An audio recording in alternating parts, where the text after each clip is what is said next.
ஹல்வா யாருக்கு தான் பிடிக்காது? அதுவும் கேரட் அல்வா ஒன் பாட்ல எப்படி செய்யலான்னு பார்க்கலாமா? அதுவும் வெண்ணிலா ஐஸ்கிரீம் வச்சு சாப்பிட்டு பாருங்க. அப்படிதான் இருக்கும். ப்ரெஷர் பேன்ல கொஞ்சமா நெய் 3 இல்ல 2 ஏலக்காய் தட்டி போட்டுக்கோங்க.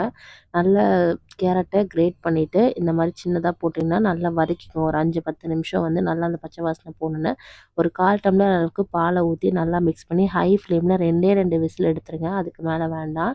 சூப்பரா வந்து நம்மளோட கேரட் வந்து நல்லாவே வெந்து வந்துரும். இப்போ இந்த டைம்ல நல்லா வெந்து பார்த்தீங்களா, பால்ல கொஞ்சம் இதுவா இருக்கணும். சர்க்கரை போட்டுக்கோங்க. உங்களுக்கு எவ்வளோ சர்க்கரை தேவையோ அதுக்கு இனிப்புக்கு தகுந்த மாரி. நான் வந்து மில்க் மேட் அதிகமா சேர்த்துருக்கேன். ஸோ கொஞ்சம் கொஞ்சம் ரிச்சாவும் இருக்கும், நல்லாவும் இருக்கும்.